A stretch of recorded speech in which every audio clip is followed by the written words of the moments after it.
Okay, so good evening, all of you. Today, our topic is monotonicity of functions.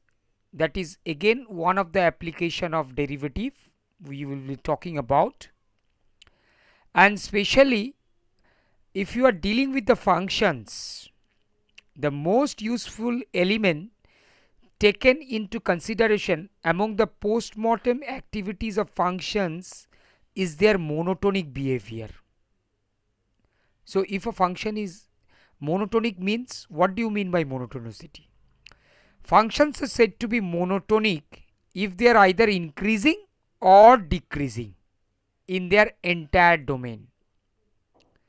So this is also one of the criteria of the functions, because you see, for functions, if you are doing a calculus, single variable calculus, then you are actually always interested in finding the local behavior of the functions.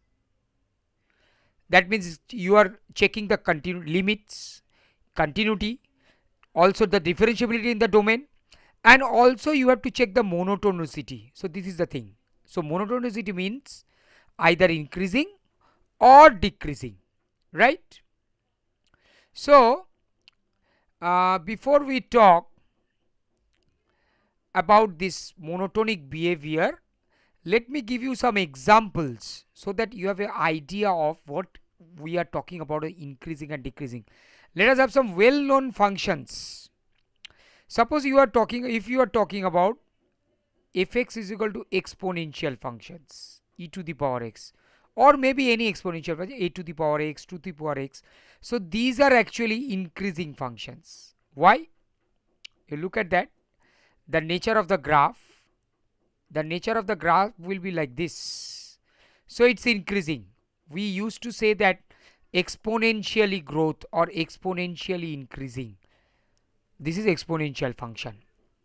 Also, if you are talking about a logarithmic functions, so logarithmic functions, so fx is equal to log x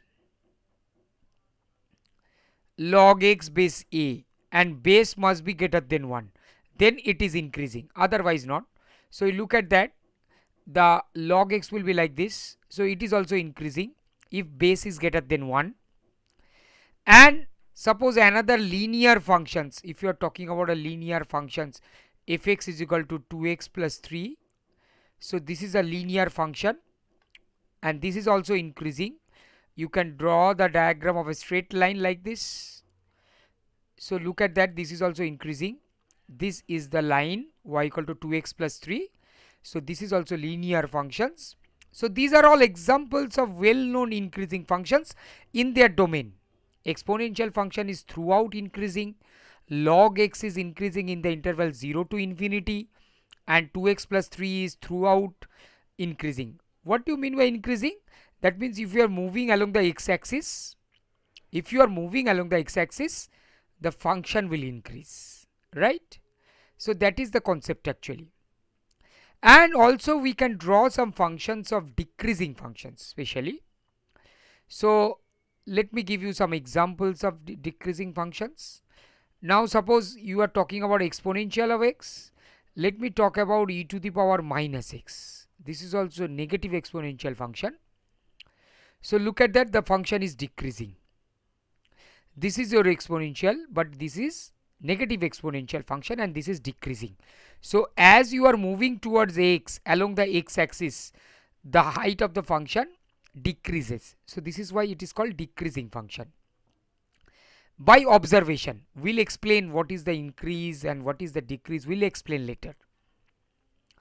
And also about the log x, if you're suppose you are writing log x, logarithmic function, but if your base is lies between 0 to 1, 0 less than a less than 1, then your logarithmic function will be like this. Your logarithmic function will be decreasing. Yeah, it will be like this. So for base greater than 1, the logarithmic function will increase, and for base less than 1, 0 less than 1, obviously always base is greater than 0, positive, this is decreasing, right? Also another function I can tell you, uh, if you are talking about a inverse function, let's have inverse function. Let me give you. So there are so many functions. There are so many functions. So if you are talking about a tan inverse x, tan inverse x will be like this. So you look at the tan inverse x is increasing. This is your tan inverse x. So red curve is your tan inverse x. And if you draw the cot inverse x, that will be like this. This is your cot inverse x. Oh, sorry. This is your cot inverse x. Cot inverse x will be like this. This is your cot inverse x. The black curve is your cot inverse x. So tan inverse x is increasing, but cot inverse x is decreasing. Okay. So these are all types of functions, whether you have a increasing functions, you have a decreasing functions in their domain, and there are some functions which are neither increasing nor decreasing, non-monotonic. Those functions are called non-monotonic,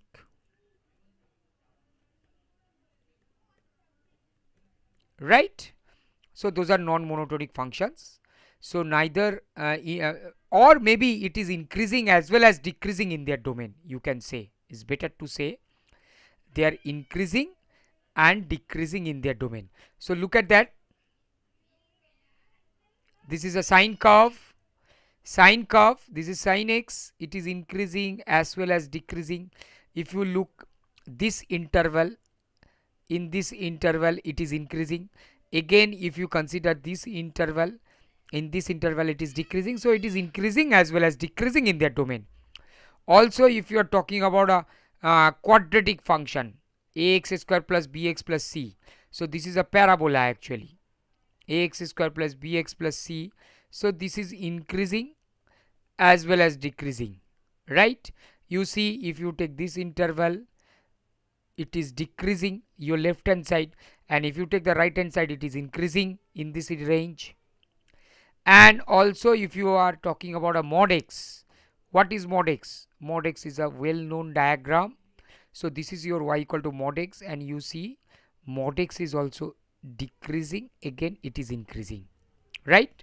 In this in the negative half it is decreasing, in the positive half it is increasing. So these are all increasing, decreasing, the both the natures are there, and these are called actually non-monotonic.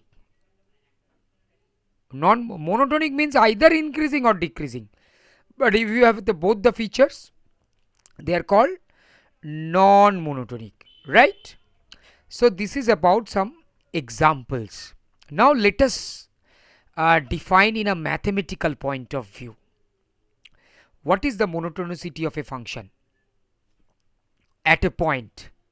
We are talking about we have idea about the increasing decreasing function, but what is the mathematical point of view, a mathematical explanation of the monotonicity of a function at a point.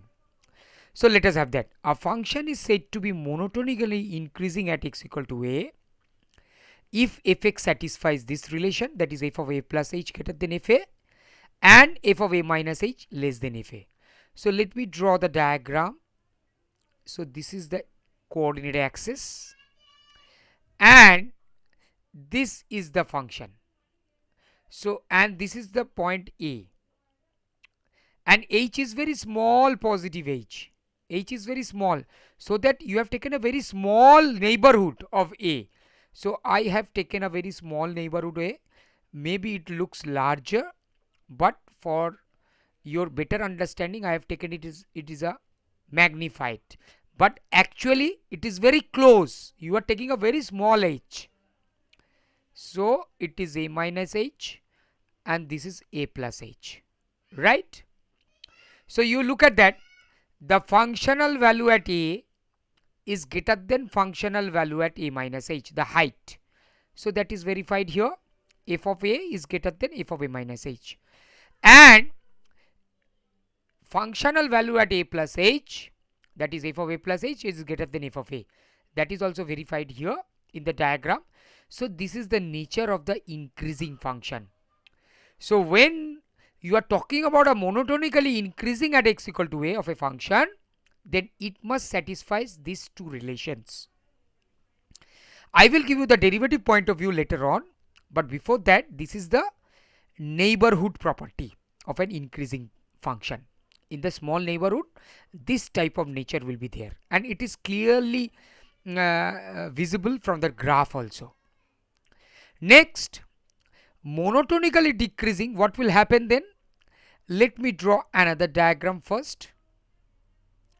So this is the curve, and look at that, this is decreasing, and again you take a point on the graph, this is a point, and for a small h you take a very closed interval, that is a minus h, and this is a plus h, right?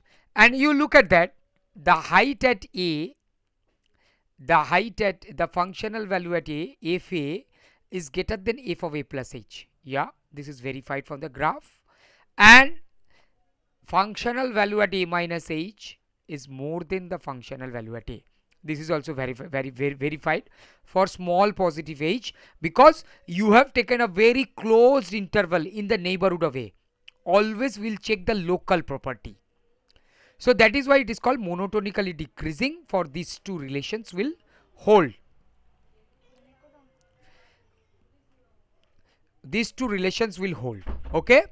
So this is f of a plus h less than f a, and f of a minus h greater than f a. And for monotonically increasing, f of a plus h greater than f a, and f of a minus h less than f a. So this is about the mathematical or graphical point of view. Next, let me explain some important observations. It should be noted that we can talk of monotonicity of function fx at x equal to a only if x equal to a lies in the domain of f, right? Without any consideration of continuity or differentiability of fx at x equal to a.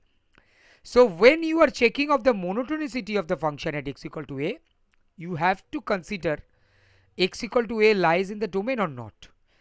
But you will not check the continuity and differentiability of a function fx at x equal to a.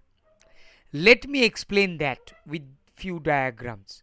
Suppose you have a coordinated axis like this, x axis, y axis, and you have a graph.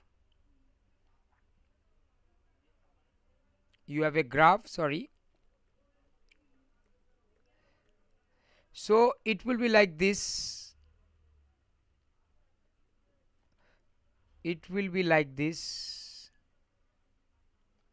Look at that. There is a sharp point. So at this point the function is not differentiable. At this point, if you have a corner point here, so it is not differentiable. The function is not differentiable at this point, but it is monotonically increasing. It is increasing at x equal to a. The point is a, and the function is not differentiable at a. It is continuous, but it is not differentiable a. Still it is increasing. Okay. Let us have another diagram. So we can write here not differentiable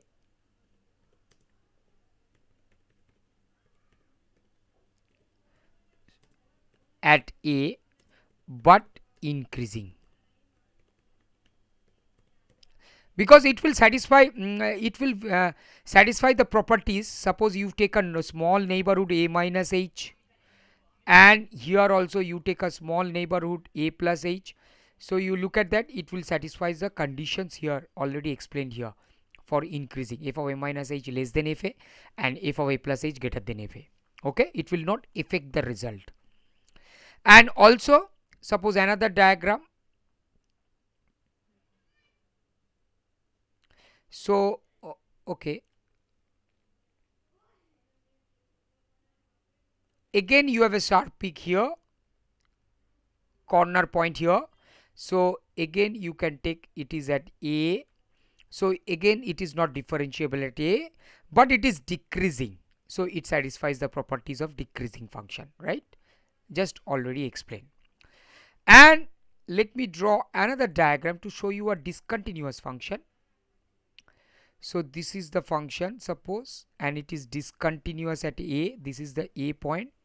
Look at that, there is a blank dot, and because left hand limit doesn't exist, and this is the right hand limit exists here. Okay, this point is A, right hand limit equal to fa, but look at that, the function is not continuous at A, but it is increasing. It is increasing at x equal to A. It is not continuous, but it is increasing. You look at that, the nature of the graph, it is increasing. And let's have a diagram like this. It is increasing, and look at that, this is the point A, this is the point A, and it is increasing. Again, you have a tangent intersect the curve, and it is increasing at A, right?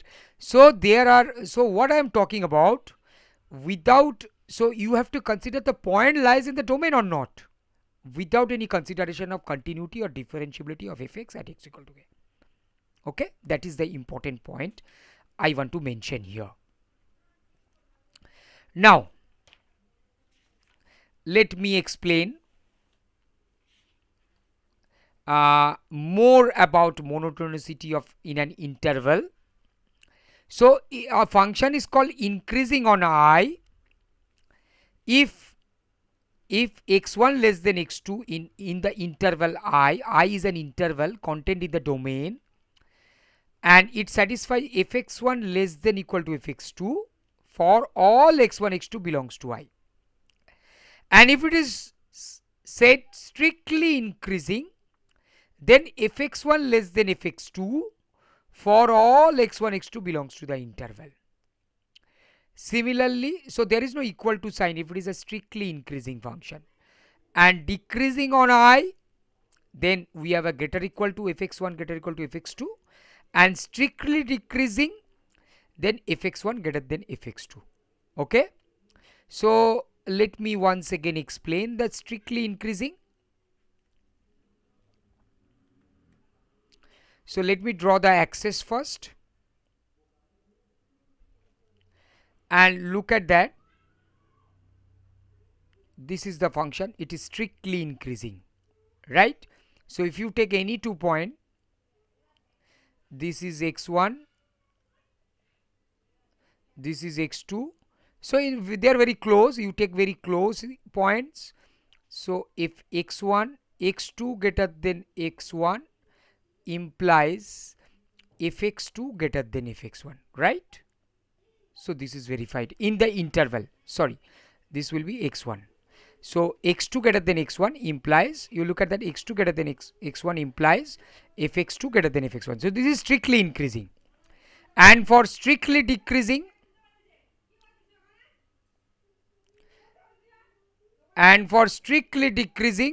you look at that, you see x1 x2, so x2 is more than x1, but your fx2 is less than fx1, so this is strictly decreasing, and this one is strictly increasing. Now what happened to this nature, fx1 less than equal to fx2 somewhere in the curve? So let me draw the curve, let me show you, there are so many graphs like that. So these and this, you look at that. So here you see, if you take very close points, so fx1 equal to fx2, equality holds here in this part. So there, that is why it is not strictly increasing, but it is increasing. But in this case you can say fx1 greater equal to fx2, because at some points this equality holds, because the function the function shows a parallel nature with respect to x-axis. So this is increasing, but it is not strictly increasing. Similarly, if you have like this,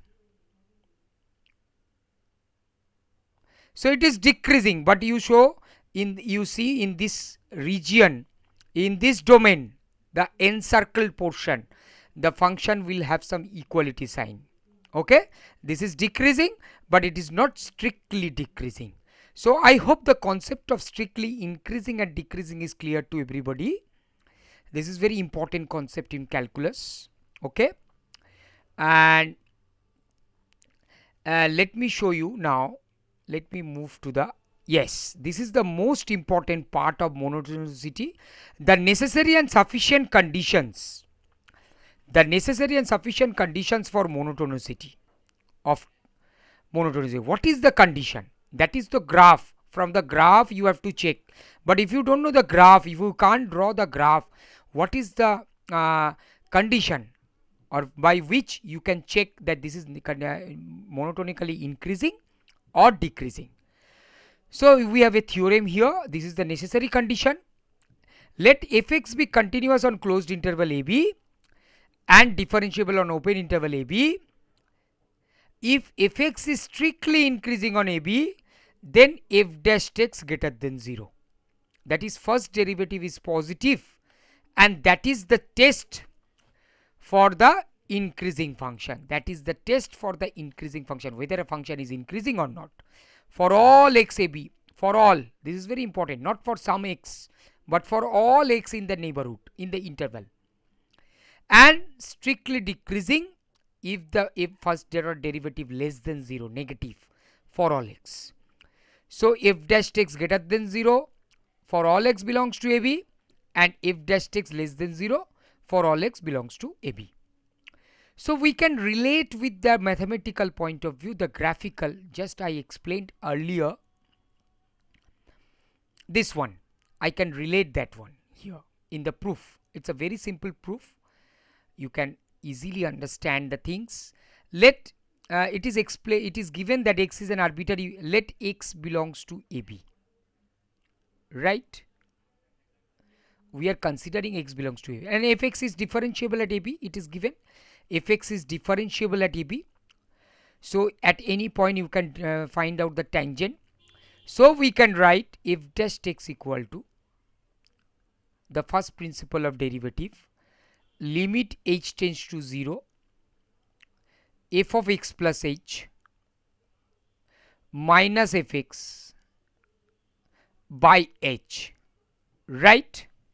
H greater than 0, and this exists because it is differentiable and x belongs to ab, right?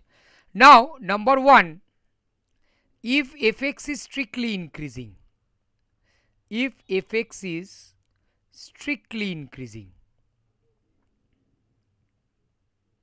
what will happen? If it is a strictly increasing, then on AB, where it is strictly increasing? On AB, on the interval AB, then you have f of x plus h greater than fx, right?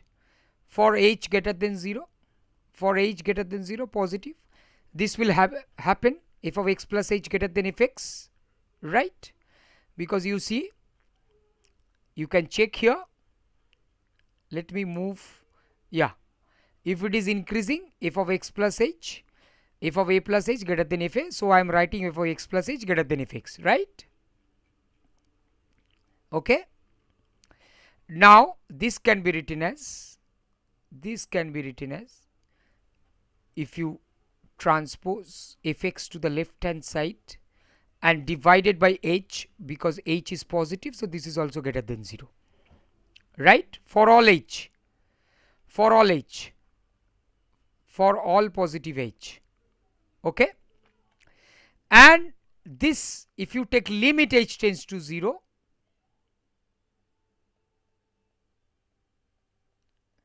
f of x plus h minus fx by h greater than 0, right? And this is nothing but your first order derivative, principle of first order derivative, first principle of derivative. So f dash x greater than 0 for an increasing function, and you have chosen an arbitrary point, x belongs to ab. You have chosen an arbitrary point, x belongs to ab, so it is valid for any point in the interval. So similarly, you can show the for decreasing function if dash x less than 0. So this is the necessary condition. By only one condition you can check that the function is positive, if dash x is positive and if dash x is negative. Let me show you the graphical idea. What does it represent geometrically? So this is the increasing function. Once again, let me draw the increasing function, and you draw at any point, you draw the tangent at that point.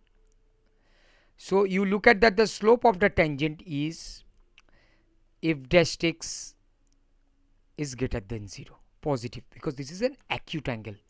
So this gives you the, if you take several tangents, if you take another tangent at the neighborhood point slightly displaced from the point, so you take another point in slightly it's very close to the point, you take another point, you take another point, so you can draw several tangents and you can see that if dash x is greater than 0, because fx is increasing, because the function is increasing and the necessary condition is f dash x greater than 0.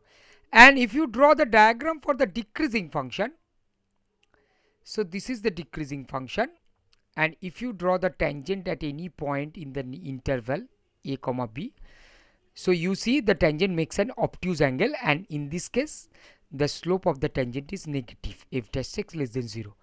You can draw several tangents at several points, you can take several points, you can see that this result follows. So that is the necessary condition. Okay, so the conclusion is that the necessary condition for a function fx is strictly increasing on AB is f dash x greater than 0, and strictly decreasing on AB is f dash x less than 0. Now what is the sufficient condition then? The sufficient condition is given by fx be continuous on AB closed interval and differentiable on open interval AB. Already I explained that why I am taking open interval, because at every point between A and B it is differentiable. So if f dash x greater than 0, then fx is strictly increasing, and if f dash x less than 0, then fx is strictly decreasing. So fx is strictly increasing means f dash x greater than 0, fx is strictly decreasing means. So this condition actually necessary and sufficient. That means if a function is strictly increasing, f dash x greater than 0 in AB, and if the function is strictly decreasing on AB, f dash x less than 0 for all x belongs to AB, and if the sufficient condition, that is it is converse is also true. If dash x greater than 0 implies function is strictly increasing on AB, if dash x less than 0 implies function is strictly decreasing on AB. Okay, so this condition is the necessary and sufficient condition, very important, and the proof is very simple. You can apply Lagrange's mean value theorem. Use Lagrange's mean value theorem. Lagrange's mean value theorem to prove that thing, because I'm just giving you a hint to prove that f dash c equal to what is Lagrange's mean value theorem, fx2 minus fx1 by x2 minus x1, right? And what is your x2, x1 x2? x1 comma x2 belongs to that interval a comma b. So you have taken 2 points x1 x2 belongs to AB, and so a sub interval x1 x2, so this is your AB, and you have taken 2 points x1 x2 inside that, right?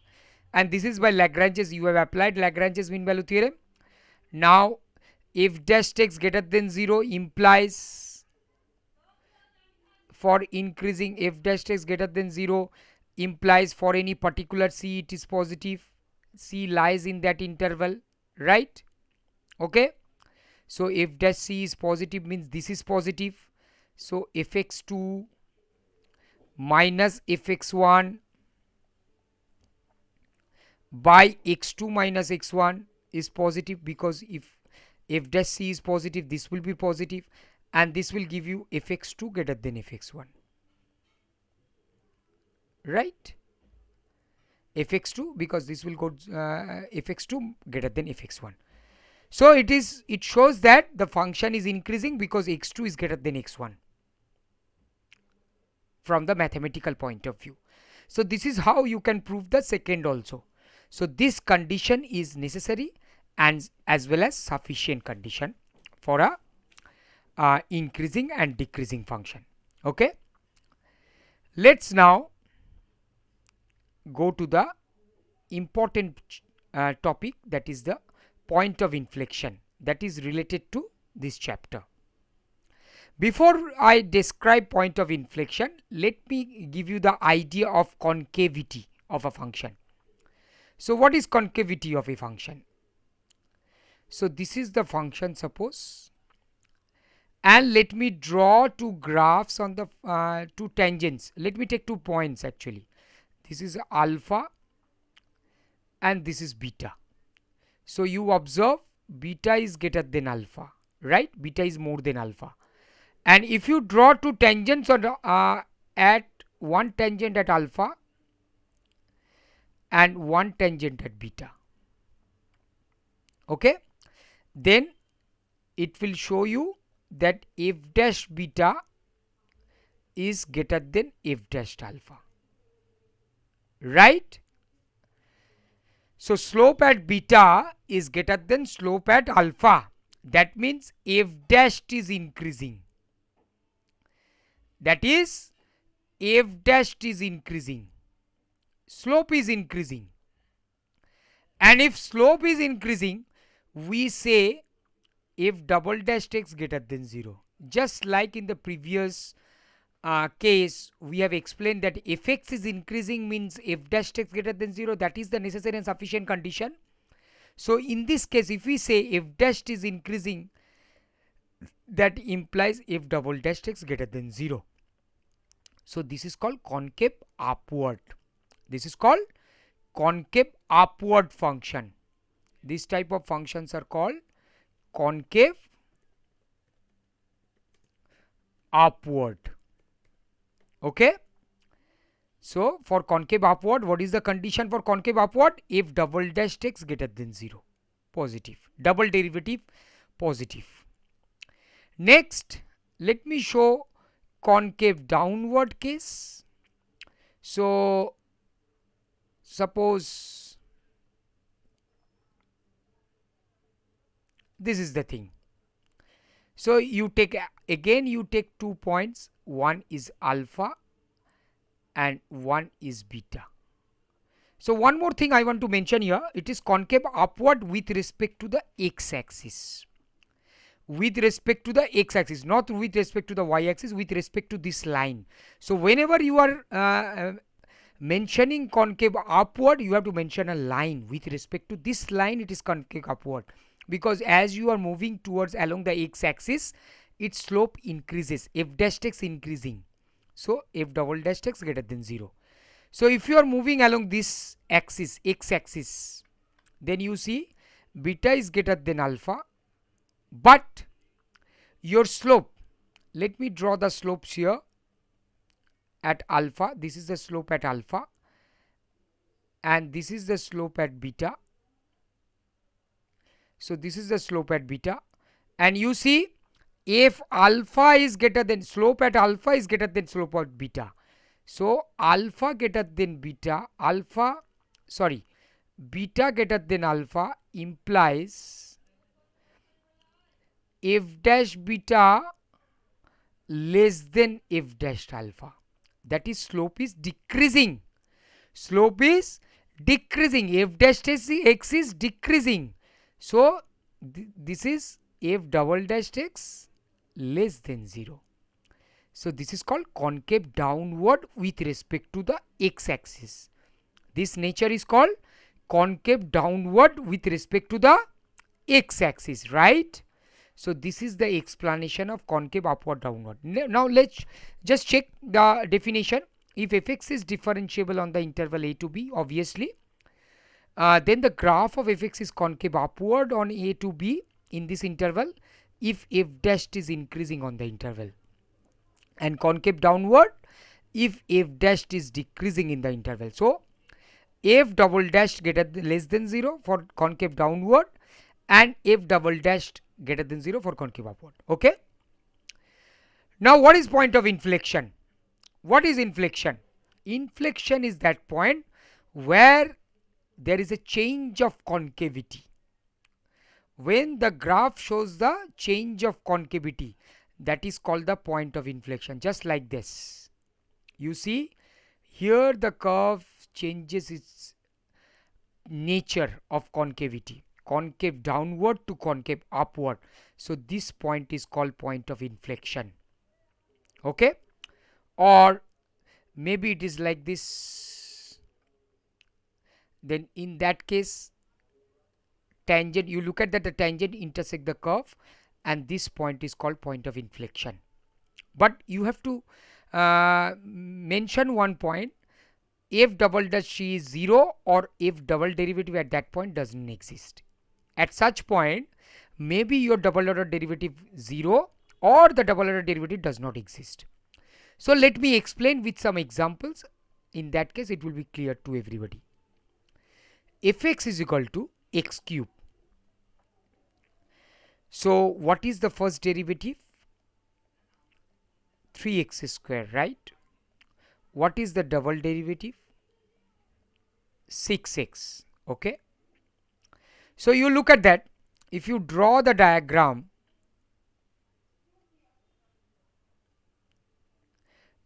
so this is the cubic function. Sorry. Oh.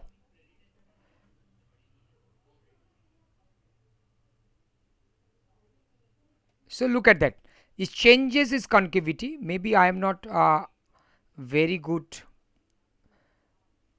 painter. Yeah, this is the y equal to x cube curve. Right? It changes its concavity here. 0 is the point of inflection. 0 is the point of inflection. And you see, first derivative is 0. At 0 it is 0. Double derivative at 0 is also 0. So double derivative is 0, but triple derivative, this is double derivative, sorry, but triple derivative not equal to 0. For point of inflection, triple derivative not equal to 0 because triple derivative is 6. So I mentioned here, maybe double derivative at that point is 0 or double derivative does not exist, but in this case double derivative exists and that is equal to 0. So this is 0 is the point of inflection of the curve y equal to x cube. Now let me show you one diagram where the function is not differentiable but there is a change of concavity. Look at that. There is a change of concavity. This is the C point, but the function, there is a sharp corner point there. So the function is not differentiable, but it has a point of inflection at C. Now let me show you more on that. So you have a sine curve. Let's have a sine curve. Okay. So let us find out the point of inflections. You can verify that point of inflections are these points because it changes its concavity here. These points, this is pi, 2 pi, 3 pi, 4 pi, and also on the negative side also. So let me check. Y equal to sine x. So f dash x is cos x. Okay. And f double dash x is minus sine x. So if you equate 0, f double dash x equal to 0, that is sine x equal to 0, so that will give you x is equal to n pi, the general solution. So your inflection points are infinite, pi to 2 pi. So here it's concave downward to concave upward, then downward to upward. So it changes its nature frequently. Okay. So that is how you can calculate the point of inflections of sine x. let me show you the last example today, a very important function. Fx is equal to x to the power 1/3 cube root function, and the graph of cube root function will be like this. So you have a point like this. Yeah, this will be like this, similar to this, x to the power 1/3, and you see it changes its nature here. But you see, what is your f dash x? F dash x is 1 by 3 x to the power 2/3, right? And at 0, f dash 0 doesn't exist. Fx is non-differentiable. Fx is non-differentiable at 0. Look at that. Fx is non-differentiable at 0. But its changes is concavity. So x equal to 0 is a point of inflection. Got it? So whether it is differentiable or not, that is not the point. Point is that you have a change of sign. F dash x changes its sign from positive to negative or negative to positive. So if it is not differentiable, you have to check the second order derivative changes the sign of the second order derivative, and that will confirm the point of inflection at that point. So this is the lecture today. So mainly we are talking about monotonicity of functions, and what is the mathematical point of view, and what is the necessary and sufficient conditions of monotonicity, increasing and decreasing, several diagrams to make you understand the monotonicity, and finally concavity of functions and the point of inflection. Okay everybody, so I'll stop here. Thank you.